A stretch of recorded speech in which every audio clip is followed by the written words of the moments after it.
আমরা ভারতের নতুন সরকারের কাছে একটাই আশা করব, ভারতের লোকসভা নির্বাচন শেষ হতেই মোদী সরকারের কাছে বিএনপির চাওয়ার কথা জানালেন দলটির মহাসচিব মির্জা ফখরুল।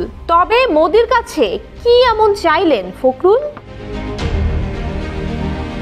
তিনি জানান, ভারতের জনগণ যেমনভাবে নিজেদের প্রতিনিধি নির্বাচন করেছেন, বাংলাদেশেও যেন তেমনটাই ঘটে এবং সেভাবেই যেন দুই দেশের সম্পর্ক তৈরি হয়।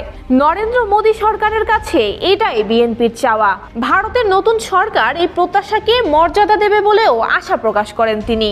যে ভারতের সরকার জনগণের যে প্রত্যাশা বাংলাদেশের মানুষের, সেই প্রত্যাশাকে তারা মর্যাদা দেবেন এবং সেইভাবেই তারা বাংলাদেশের সঙ্গে সম্পর্ক গড়ে তুলবে। গতকাল ঢাকা রিপোর্টার্স ইউনিটিতে কৃষক দলের আলোচনা সভায় এসব তথ্যই জানান মির্জা ফখরুল। তিনি আরো বলেন, বর্তমান সরকার নতজানু, তাই ভারতের বিরুদ্ধে কোনো কথা বলে না। দেশকে নতজানু ব্যর্থ রাষ্ট্রে পরিণত করতে চায় বলেই উন্নয়নের নামে দুর্নীতি এবং লুটপাট চালাচ্ছে আওয়ামী লীগ। যে আওয়ামী লীগ স্বাধীনতার সংগ্রাম করেছিল তারা এখন আর নেই। এখন আওয়ামী লীগ আজিজ আর বেনজিরের।